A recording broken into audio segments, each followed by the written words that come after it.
नमस्कार दोस्तों, मैं आदर्श श्रीवास्तव अपने पर्सनल यूट्यूब चैनल पर आपका स्वागत करता हूं। आज हम बात करने जा रहे हैं भारत के एक ऐसे राज्य की जिसके बारे में आपको पता होना बहुत ही ज़रूरी है। गर फिरदौस बर रुए जमी अस्त, हमी अस्तो हमी अस्तो हमी अस्त। इस शायरी को आपने शायद कभी सुना हो। ये शायरी उस भारत के राज्य के बारे में बताती है। इसका नाम है जम्मू एंड कश्मीर। इसका अर्थ ये है कि यदि धरती पर कहीं स्वर्ग है तो यही है, यही है, यही है।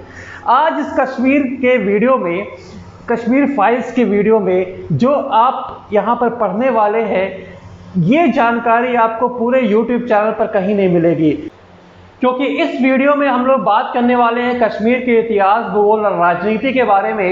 इतिहास में आपका प्राचीन इतिहास, मध्यकालीन इतिहास और आधुनिक इतिहास, तीनों इतिहास के बारे में हम लोग इस वीडियो में बात करेंगे। ठीक है, इस वीडियो में जो भी आपको जानकारी मिलेगी पूरे YouTube में आपको कहीं भी जानकारी नहीं मिलने वाली है। तो चलिए शुरू करते हैं। तो जो हम कश्मीर का मैप देख पा रहे हैं, ये कुछ हमारा ऐसा मैप है कश्मीर का।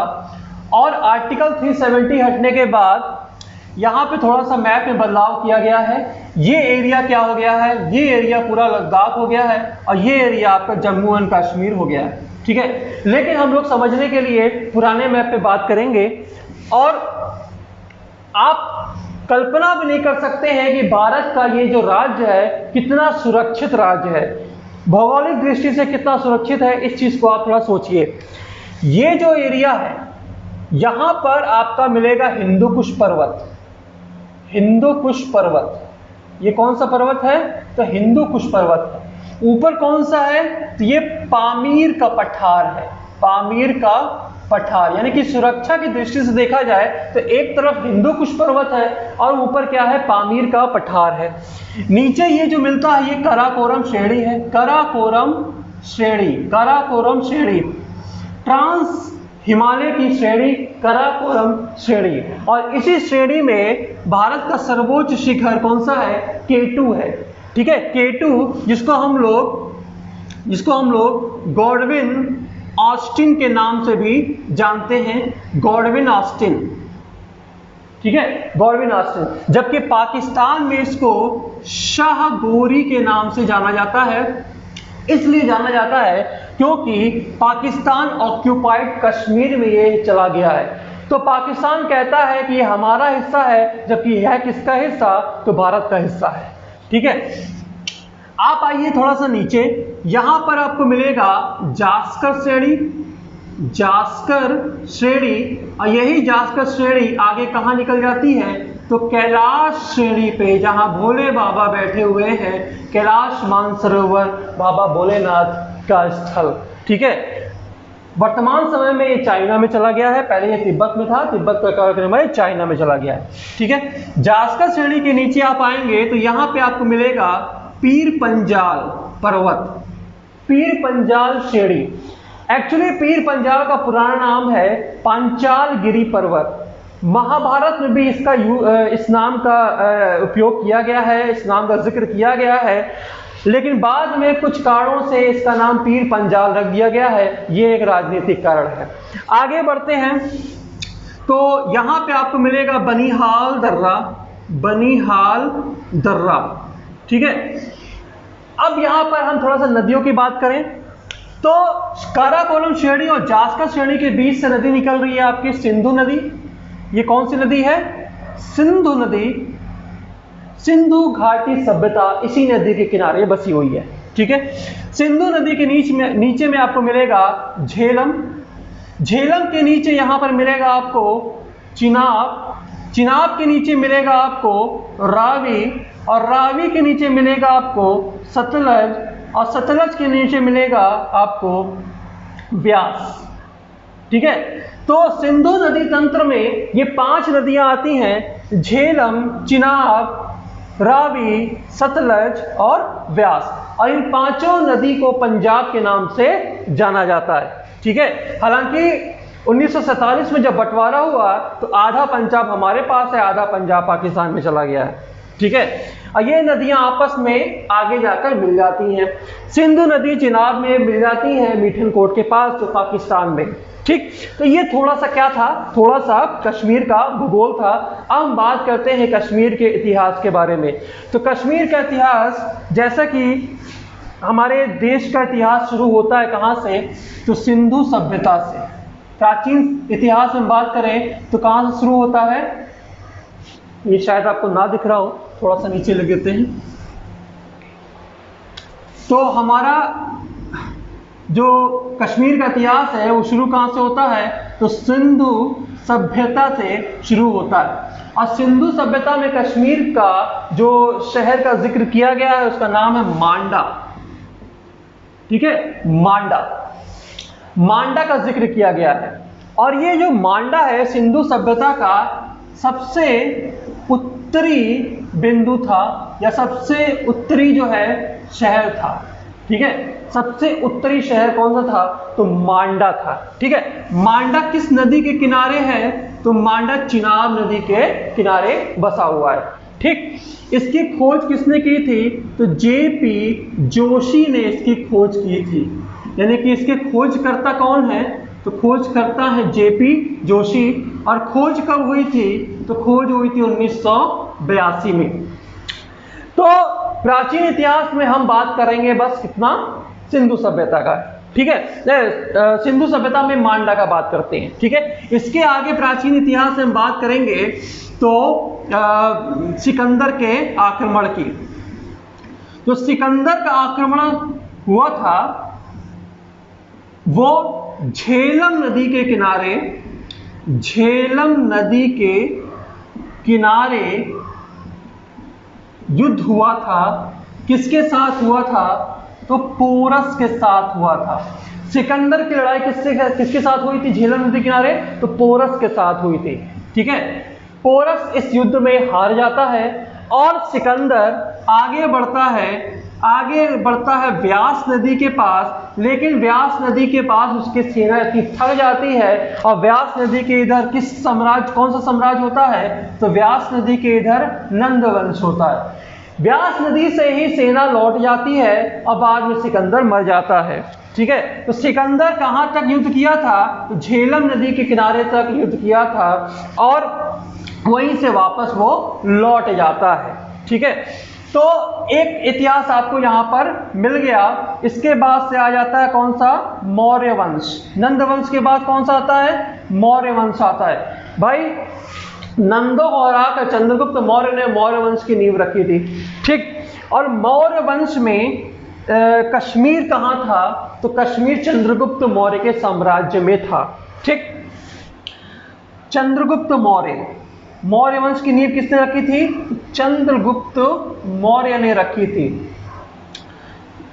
चंद्रगुप्त मौर्य के ही बाद एक राजा हुआ जिसका नाम था अशोक, राजा अशोक के राज में भी कश्मीर में काफी काम हुए थे।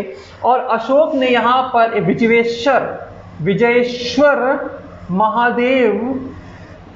विजयेश्वर महादेव मंदिर का निर्माण किया था। अब ये मंदिर कहाँ है, ये मंदिर टूट चुके हैं, ठीक है। तो विजयेश्वर महादेव मंदिर का निर्माण किसने किया था, तो अशोक ने किया था, इसका जीर्णोद्धार कराया था, ठीक है। और अशोक ने ही यहाँ पर श्रीनगर नामक एक नगर बसाया था। श्रीनगर की स्थापना किसने की थी, तो सम्राट अशोक ने ही की थी, ठीक है। अशोक ने ही तक्षशिला में एक बौद्ध की प्रतिमा बनवाई थी। तो बहुत सारे काम यहाँ पर अशोक ने किए थे। यानी कि कश्मीर का इतिहास अशोक के साम्राज्य में भी काफी देखने को मिलता है, ठीक है। ये सब जानकारी हमको कहाँ से मिल रही है, ये सब जानकारी हमको रास तरंगड़ी से मिलती है। आगे बताऊंगा कि रास तरंगड़ी के लिखने वाले जो कल्लड़ हैं वो किसके साम्राज्य में आए थे, ठीक है। तो आगे बढ़ते हैं किसमें, मौर्य वंश के बाद। मौर्य वंश के बाद हम बात करेंगे कनिष्क की। राजा कनिष्क आता है। कश्मीर का जो इतिहास है राजा कनिष्क के साम्राज्य में भी काफी प्रगति करता है। तो एक यहाँ पर देखिए कि जो कुषाण वंश है, कुषाण वंश में राजा कनिष्क राजा कनिष्क के साम्राज्य में कश्मीर का बहुत ही विकास होता है। कनिष्क ने कनिष्कपुर नामक नगर की स्थापना भी की थी। कनिष्क नगर या कनिष्कपुर नगर की स्थापना की थी, ठीक है। और कश्मीर के ही कुंडल वन में बौद्ध धर्म की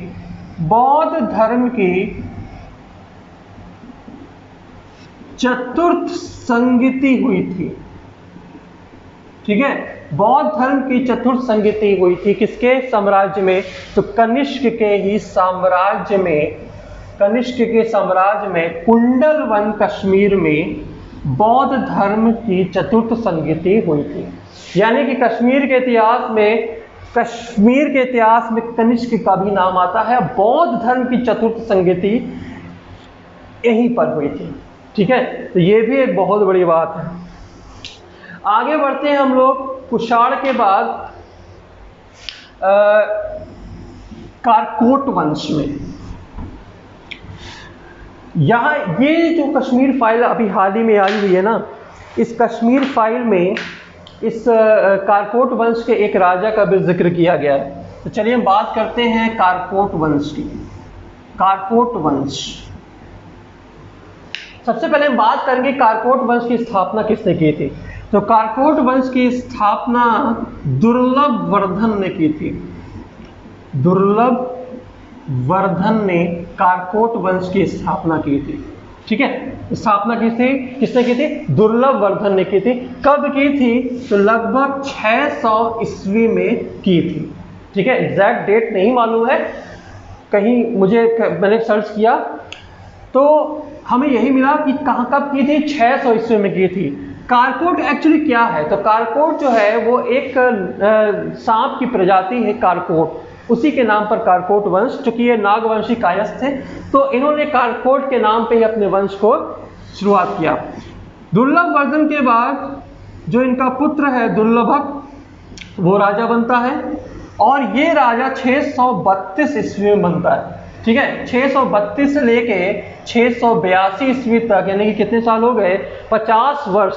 इसने 50 वर्ष शासन किया और प्रतापादित्य के नाम से शासन किया, यानी कि इसका एक नाम है प्रतापादित्य, ठीक है। इसके 3 लड़के थे। इसने प्रतापनगर की स्थापना की थी। प्रतापनगर की स्थापना की थी कश्मीर में। इसने एक प्रतापनगर की स्थापना की थी।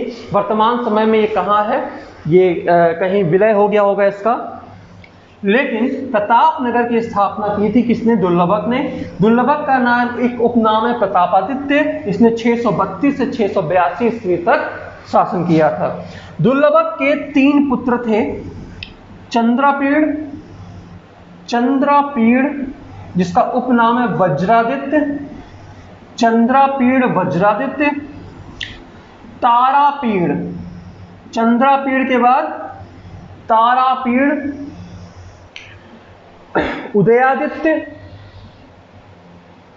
उदयादित्य और मुक्तापीड़, ललितादित्य, ठीक है। चंद्रापीड़, वज्रादित्य, तारापीड़, उदयादित्य और ललितादित्य, मुक्तापीड़। तो इसने 9 वर्ष शासन किया था। 9 वर्ष। इसने 4 वर्ष शासन किया था और ये भाई साहब 724 से लेके 760 ईस्वी तक शासन किए थे। इन सभी राजाओं में जो सबसे महान राजा था वो था ललितादित्य मुक्तापीड़, और इसी के बारे में कश्मीर फाइल्स में जिक्र किया गया है। ललितादित्य मुक्तापीड़ के बारे में मैं थोड़ा सा यहाँ बता दूं कि ललितादित्य मुक्तापीड़ के राज्य की सीमा अरब तक लगती थी। अरब यानी कि ईरान तक लगती थी, ठीक है। ललितादित्य मुक्तापीड़ कन्नौज के शासक यशोवर्मन को हराया था। अब सोचिए, ललितादित्य मुक्तापीड़ कहाँ शासन कर रहा है? कश्मीर में कर रहा है। अब कन्नौज कहाँ है? उत्तर प्रदेश। उत्तर प्रदेश में जो कन्नौज का शासक था यशोवर्मन, उसको हराया था किसने? ललितादित्य मुक्तापीड़ ने। इसने तिब्बत में भी अपना साम्राज्य विस्तार किया था। तिब्बत के बाद से लेके बंगाल होते हुए, अब सोचिए बंगाल कहाँ है, बंगाल होते हुए उड़ीसा यानी कि उस समय का कलिंग होते हुए कर्नाटक पहुंचा, और कर्नाटक होते हुए गुजरात पहुंचा, और फिर अरब तक शासन किया। यानी कि इतने बड़े भारत के भूभाग पर शासन करने वाला ललितादित्य मुक्तापीड़ था, लेकिन इतिहास में इसको जगह नहीं दी जाती है। ये भी एक सोचनीय विषय है। ठीक है, आगे बढ़ते हैं हम लोग। ये तो काककोट वंश की बात हो गई। काककोट वंश का जो अंतिम शासक था वो जयापीड़ था, जयापीड़ विनयादित्य, जयापीड़ विनयादित्य। ये 810 ईस्वी तक शासन किया था।